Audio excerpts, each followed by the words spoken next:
ಶ್ರೀ ಗುರುಭ್ಯೋ ನಮಃ. ಹರಿ ಓಂ. ನಮಸ್ಕಾರ ಪ್ರಿಯ ವೀಕ್ಷಕರೇ, ನಾನು ನಿಮ್ಮ ವಿಶ್ವಾನಂದ ಆಚಾರ್ಯ. ವೀಕ್ಷಕರೇ, ನಾವು ವಾಹನ ತೆಗಿಬೇಕಾದ್ರೆ ಯಾವ್ಯಾವ ಅಂಶಗಳನ್ನ ನೆನಪಲ್ಲಿ ಇಟ್ಕೊಂಡು ವೆಹಿಕಲ್ ತೆಗಿಬೇಕು ನೋಡಿ. ವೆಹಿಕಲ್ಸು ಟೂ ವೀಲರ್ ಆಗಿರ್ಬೋದು, ಕಾರ್ ಆಗಿರ್ಬೋದು, ಬಸ್ಸು, ಟೆಂಪೋ, ಗೂಡ್ಸ್ ವೆಹಿಕಲ್, ಯಾವುದೇ ಒಂದು ವಾಹನ ತೆಗಿಬೇಕಾದ್ರೂ ಆ ಒಂದು ವಾಹನಕ್ಕೆ ನಂಬರ್ ಅಂತಕ್ಕಂಥದ್ದು ತುಂಬಾ ಇಂಪಾರ್ಟೆಂಟು. ಆ ನಂಬರ್ ಯಾವ ರೀತಿ ಇರಬೇಕಪ್ಪ ಅಂತಂದ್ರೆ, ನಿಮ್ಮ ಅದೃಷ್ಟ ಸಂಖ್ಯೆ ಭಾಗ್ಯ ಸಂಖ್ಯೆಗೆ ಅನುಗುಣವಾಗಿ ನಿಮ್ಮ ಜಾತಕಕ್ಕೆ ಯಾವ ಅದೃಷ್ಟ ಸಂಖ್ಯೆ ಇರ್ತದೋ ಅದನ್ನ ತಗೊಂಡಾಗ ನೀವು ಸಕ್ಸಸ್ ಆಗೋದು. ಹೌದು, ಯಾವ ರೀತಿ ನಮ್ಮ ವೆಹಿಕಲ್ ನಂಬರ್ನ ಸೆಲೆಕ್ಟ್ ಮಾಡ್ತಕ್ಕಂಥದ್ದು ಅಂತ ಈ ಒಂದು ಸಂಚಿಕೆಯಲ್ಲಿ ನೋಡ್ತಾ ಹೋಗೋಣ. ನೋಡಿ, ವೆಹಿಕಲ್ ನಂಬರು ಯಾವತ್ತೂ ಅಷ್ಟೇನೆ KA51AC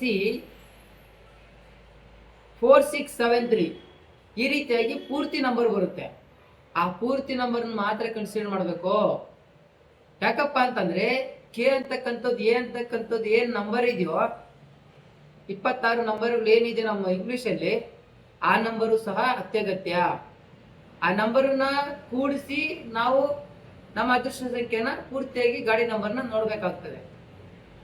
ನ್ಯೂಮರಾಲಜಿ ಪ್ರಕಾರ ಒಬ್ಬ ವ್ಯಕ್ತಿ ಹೆಸರಿಡಬೇಕಾದ್ರೆ ಆ ಹೆಸರು ಇವರಿಗೆ ಎಷ್ಟು ಪವರ್ಫುಲ್ ಬರುತ್ತೆ ಅಂತ ನೋಡ್ಬೇಕಾದಾಗ ಒಂದು ಅಂಕಿ ಅಂಶಗಳು ನಾವು ನೋಡ್ತಾ ಇದ್ದೀವಿ. ಎ ಅಂದ್ರೆ ಏನು, ಬಿ ಅಂದ್ರೆ ಏನು, ಏನಿಂದ ಝಡ್ವರೆಗೂ ಯಾವ್ಯಾವ ಲೆಟರ್ಗೆ ಯಾವ್ಯಾವ ಅಂಕಿಯನ್ನು ಕೊಟ್ಟಿದ್ದಾರೆ ಅಂತೇಳಿ ನಮ್ಮ ಶಾಸ್ತ್ರದ ಸಂಖ್ಯಾಶಾಸ್ತ್ರದಲ್ಲಿ ಉಲ್ಲೇಖ ಆಗಿದೆ.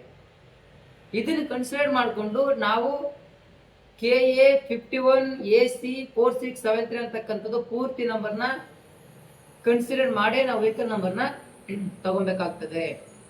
ಯಾವತ್ತಷ್ಟೇ ವೆಹಿಕಲ್ ನಂಬರ್ ತಗೊಬೇಕಾದ್ರೆ ನಾವು ಮಾಡ್ತಕ್ಕಂಥ ತಪ್ಪುಗಳು ಏನಪ್ಪ ಅಂತಂದ್ರೆ, ನಾವು ಅದೃಷ್ಟ ಸಂಖ್ಯೆ ಭಾಗ್ಯ ಸಂಖ್ಯೆಗೆ ಯಾವ ರೀತಿ ನಾವು ಫ್ಯಾನ್ಸಿ ನಂಬರ್, ಲಕ್ಕಿ ನಂಬರ್ ಯಾವ ರೀತಿ ತಗೊಂತೀರಪ್ಪ ಅಂತಂದ್ರೆ, ಬರೀ 4 ನಂಬರ್ ಕನ್ಸಿಡರ್ ಮಾಡ್ತಕ್ಕಂಥದ್ದು. ಸುಮಾರು 80% ಇದೇ ತಪ್ಪುಗಳು ಮಾಡ್ತಾ ಇದ್ದೀರಾ. 4 ನಂಬರ್, ನಿಮ್ ವೆಹಿಕಲ್ ನ 4 ನಂಬರ್ ಮಾತ್ರ, ಕೊನೆ 4 ನಂಬರ್ನ ಆಧಾರ ಇಟ್ಕೊಳ್ಳೋದು, ಅದು ತಪ್ಪಾಗುತ್ತೆ. ಪೂರ್ತಿ ನಂಬರ್ ನಿಮ್ಗೆ ವೆಹಿಕಲ್ ರಿಜಿಸ್ಟರ್ ಆಗೋದು, ನಿಮ್ಮ ವೆಹಿಕಲ್ ನ ನೇಮ್ ಪ್ಲೇಟ್ ಅಲ್ಲಿ ಪೂರ್ತಿ ನಂಬರೇ ಆಡ್ ಮಾಡ್ತಕ್ಕಂಥದ್ದು. ರಿಜಿಸ್ಟರ್ ಆಗೋದು ಪೂರ್ತಿ ನಂಬರೇನೆ. ವೆಬ್ಸೈಟ್ ಹೋಗಿ ಒಂದ್ಸತಿ ಚೆಕ್ ಮಾಡ್ಕೊಳ್ಳಿ. 4 ನಂಬರ್ ಹಾಕಿದ ತಕ್ಷಣ ನಿಮ್ಮ ವೆಹಿಕಲ್ಸ್ ವೆಬ್ಸೈಟ್ ಅಲ್ಲಿ ಶೋ ಅಪ್ ಆಗೋದಿಲ್ಲ, ನಿಮ್ಮ ಸಂಪೂರ್ಣ ವಾಹನದ ಮಾಹಿತಿ ತೋರಿಸೋದಿಲ್ಲ. KA51AC 4673 ಅಂತ ಪೂರ್ತಿ ನಂಬರ್ ಹಾಕಿದ್ರೆ ಈ ವೆಹಿಕಲ್ ನ ಓನರ್ ಯಾರು, ಆ ವೆಹಿಕಲ್ ಯಾವ ಕಂಡೀಷನ್, ಯಾವ ಮಾಡಲ್ ಅಂತೆಲ್ಲ ನೀಟಾಗಿ ಶೋ ಅಪ್ ಆಗುತ್ತೆ. ರಿಜಿಸ್ಟರ್ ಆಗಿರೋದು ಪೂರ್ತಿ ನಂಬರ್ ಇಂದಾನೆ. ಗಾಡಿಗೆ ನೇಮ್ ಪ್ಲೇಟ್ ಹಾಕೊಳ್ಳೋದು ಪೂರ್ತಿ ನಂಬರ್ ಇದೆ. ಇಲ್ಲ ಅದೃಷ್ಟ ಸಂಖ್ಯೆಗೆ ಹೋಗ್ಬೇಕಾದ್ರೆ ಬರೀ 4 ನಂಬರ್ ಮಾತ್ರ ಕನ್ಸಿಡರ್ ಮಾಡೋದು. ಯಾಕೆ ಹೇಳಿ, ಇದು ನಮ್ಮ ಅನುಕೂಲಕ್ಕೆ ತಕ್ಕನಂಗೆ. ಯಾಕಂದ್ರೆ RTOದಲ್ಲಿ ಫ್ಯಾನ್ಸಿ ನಂಬರ್ ಪೂರ್ತಿ ತಗೊಳಕ್ ಹೋದಾಗ ಪೂರ್ತಿ ನಂಬರ್ಗೆ ಸಿಕ್ಕೋದು ತುಂಬಾ ಕಷ್ಟ ಆಗ್ತದೆ. ಸೀರೀಸ್ ಪೂರ್ತಿ ಹುಡುಕಿ ತಗೊಳೋದು ತುಂಬಾ ಕಷ್ಟ ಆಗುತ್ತೆ ಅಂತೇಳಿ ಶಾರ್ಟ್ ಕಟ್ ಆಗಿ 4 ನಂಬರ್ ಕನ್ಸಿಡರ್ ಮಾಡ್ತಕ್ಕಂಥದ್ದು ತಪ್ಪು. ನಾನು ಫ್ಯಾನ್ಸಿ ನಂಬರ್ ನೋಡೇ ತಗೊಂಡೆ, ನಮ್ಮ ಅದೃಷ್ಟ ಸಂಖ್ಯೆ ನೋಡಿ ತಗೊಂಡೆ, ಯಾರೋ ಹೇಳಿದ್ದು ಪ್ರಿಡಿಕ್ಷನ್ ಮಾಡಿದ್ರು ನಾನು ತಗೊಂಡಿದ್ದೀನಿ, ಅಲ್ಗೂ ನನ್ ಫೈಲೋರ್ ಆಯ್ತು. ನೀವು ಅವ್ರು ಹೇಳಿರೋದು ತಪ್ಪು, ನೀವು ಕೇಳ್ಕೊಂಡಿರೋದು ತಪ್ಪೆ. ಕೆಲವರು ಈ ರೀತಿ ಹೋಗಿ ಹೇಳಿರ್ತಾರೆ ಸಿಗ್ತಾ ಇಲ್ಲ ಅಂತೇಳಿ, ಅದಕ್ಕೆ ಅವ್ರೇನ್ ಹೇಳ್ತಾರೆ 4 ನಂಬರ್ ತಗೋಗಿ ಅಂತ ಅವಳೇ ರಾಂಗ್ ಡಿಸಿಷನ್ ಕೊಡ್ತಾರೆ. ಅದನ್ನ ರಾಂಗ್ ಆಗಿ ಮಾಹಿತಿ ಕೊಟ್ಟಿರ್ತಾರೆ. ಆ ತಪ್ಪು ಮಾಹಿತಿಗೆ ನೀವು ಹೋಗಿ ಅದೇ ತರ ತಪ್ಪಾಗಿ ಮಾಡ್ಕೊಂತೀರಾ, ಮತ್ತೆ ನಿಮ್ ಕರ್ಮಗಳಿಗೆ ನೀವೇ ಹೊಣೆಗಾರರಾಗಿರ್ತೀರ. ಯಾಕಂದ್ರೆ ಫ್ಯಾನ್ಸಿ ನಂಬರ್ ತರ ತಗೊಂಡು, ಲಕ್ಕಿ ನಂಬರ್ ತರ ತಗೊಂಡು ಅಪಘಾತಗಳಾಗಿರೇ ಇಲ್ವಾ? ಲೋನ್ ಕಟ್ಟೋದಕ್ಕೆ ಅವ್ರ ಕೈಲಿ ಸಮಸ್ಯೆಗಳು ಎದುರಿಸೇ ಇಲ್ವಾ? ಕಷ್ಟ ನಷ್ಟಗಳು ಆ ವೆಹಿಕಲ್ ಇಂದ ಅವ್ರ ಸಮಸ್ಯೆಗೆ ತುತ್ತಾಗಿಲ್ವಾ? ಆಗಿದೆ. ಯಾಕೇಳಿ, ನೀವು ಅದೃಷ್ಟ ಸಂಖ್ಯೆ ಅಂತ ಭಾವಿಸಿದ್ದೀರಲ್ಲ, ಯಾವ ಆಧಾರದ ಮೇಲೆ ತಗೊಂಡಿದ್ದೀರ ಅದು ಮೊದಲೇ ತಪ್ಪಾಗಿರುತ್ತೆ. ನೀವು 4 ನಂಬರ್ ತಗೊಂಡು ಕನ್ಸಿಡರ್ ಮಾಡ್ಕೊಂಡು ವೆಹಿಕಲ್ ನಂಬರ್ ತಗೊಂಡಿರ್ತೀರ, ಅಥವಾ 1 ನಂಬರ್ ತಗೊಂಡು ಕನ್ಸಿಡರ್ ಮಾಡ್ಬಿಟ್ಟು ಇದೇ ನನ್ನ ಅದೃಷ್ಟ ಸಂಖ್ಯೆ ಅಂತ ನೀವು ಆಧಾರವಾಗಿ ಇಟ್ಕೊಂಡಿರ್ತೀರ. ಈ ರೀತಿ ಬ್ಲೈಂಡ್ ಆಗಿ ಹೋದಾಗ ನಿಮ್ಗೆ ಅನ್ಬ್ಲೈಂಡ್ ಆಗೇ ಸಿಗುತ್ತೆ ಫಲಾನು.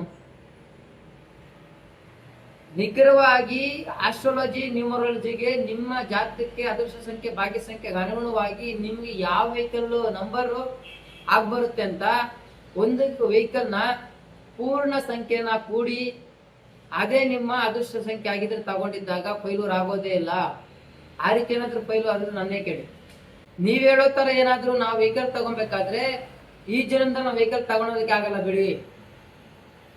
ಯಾವ್ದೋ ಬಂದಿರೋದನ್ನ ತಗೊಂಡ್ಲೇಬೇಕು. ನಮ್ಮ ಹಣೆ ಬರ ಇದ್ದಂಗಿರ್ಲಿ, ನಿಮ್ಮ ಹಣೆ ಬರ ಇದ್ದಂಗಿರ್ಲಿ, ನೀವು ಅನುಭವಿಸಿ ಅಷ್ಟೇ. ಅದ್ರಲ್ಲೂ ಈ ಹಳೆ ವಾಹನಗಳು ತಗೊಂತ ಇದ್ದೀರಾ, ಸೆಕೆಂಡ್ಸ್ ವೆಹಿಕಲ್ ತಗೊಬೇಕಾದ್ರೆ ಇದನ್ನೆಲ್ಲ ನೆನಪಲ್ಲಿ ಇಟ್ಕೊಳಕ್ಕಾಗಲ್ಲ, ಸಿಕ್ಕೋದೇ ಇಲ್ಲ, ಹುಡುಕಿ ಸಿಕ್ಕೋದಿಲ್ಲ. ಅಯ್ಯೋ ಬೇಜಾರಾಗ್ಬಿಟ್ಟು ಲಾಸ್ಟ್ ಯಾವ್ದೋ ತಗೊಳೋಣ ಬಿಡೋ. ಗ್ಯಾರೇಜ್ ಅವ್ನು ಹೇಳ್ದ, ಯಾರೋ ನಮ್ಮ ಎಕ್ಸ್ಪರ್ಟ್ ಡ್ರೈವರ್ ಹೇಳ್ದ, ತುಂಬಾ ಚೆನ್ನಾಗಿದೆ ವೆಹಿಕಲ್, ಕಂಡೀಷನ್ ಇದೆ, ನೋಡಕ್ ಚೆನ್ನಾಗಿದೆ, ತಗೋ. ನೀವೆಲ್ಲ ಇಷ್ಟಪಟ್ಟ ವೆಹಿಕಲ್ ತಗೊಂಡಿದ್ದೀರಾ. ಎಲ್ರು ಅಷ್ಟೇನೆ ಒಂದು ಕನ್ಸು ಕಟ್ಕೊಂಡು ಒಂದು ಮನೆ ಕಟ್ಬೇಕಾದ್ರೆ, ಒಂದು ವೆಹಿಕಲ್ ತಗೊಬೇಕಾದ್ರೆ ನಿಮ್ಮ ಕನಸಿನ ಮನೆ, ನಿಮ್ಮ ಕನಸಿನ ವೆಹಿಕಲ್, ನಿಮಗೆ ಬೇಕಾಗಿರ್ತಕ್ಕಂಥ ವೆಹಿಕಲ್ ನೀವು ತಗೊಳಕ್ ಹೋಗ್ತೀರಾ. ಮತ್ತೆ ಯಾಕಪ್ಪ ಮಾಡ್ತೀರಾ? ಇಷ್ಟಪಟ್ಟು ತಗೊಂಡಿರೋಂಥ ವಸ್ತುನ ಯಾಕೆ ಮಾರಕ್ಕಾಗುತ್ತೆ? ಅದು ನಿಮ್ಗೆ ಒಳಿತಾಗೋದಿಲ್ಲ, ನಿಮ್ಗೆ ಅದು ದೃಷ್ಟಿ ತಂದ್ಕೊಡೋದಿಲ್ಲ. ಆ ವೆಹಿಕಲ್ ಮೇಲೆ ರಿಪೇರಿ ಪದೇ ರಿಪೇರಿ ಬರ್ತಕ್ಕಂಥದ್ದು, ಅಪಘಾತಗಳು, ಅವಘಡಗಳು ನೋಡಿ ನೋಡಿ ಬೇಜಾರಾಗಿ ಮಾರ್ತೀರಾ.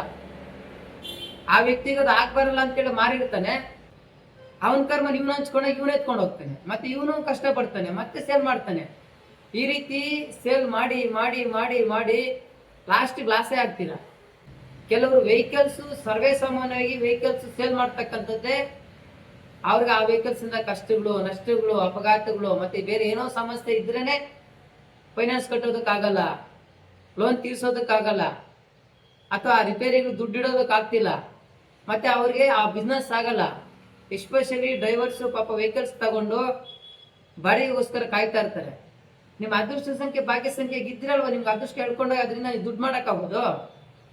ಇದನ್ನೆಲ್ಲ ನೆನಪಲ್ಲೇ ಇಟ್ಕೊಳಲ್ಲ ಬಿಡಿ, ಹೆಂಗಿದ್ರಂಗಾಗ್ಲಿ ತಗೊಳೋಣ. ವೆಹಿಕಲ್ಸ್ ಕಾಣಿಸೋದು ಚೆನ್ನಾಗಿದ್ಯಾ, ಕಂಡೀಷನ್ ಇದೆಯಾ, ತಗೊಳ್ಳಿ. ಎಲ್ಲ ವೆಹಿಕಲ್ಸ್ ಕಂಡೀಷನ್ ಆಗಿರೋದು. ಹೊಸ ಗಾಡಿಗಳು ತಗೊಬೇಕಾದ್ರೆ ಎಲ್ಲ ಕಂಡೀಷನ್ ಆಗಿರ್ತದೆ.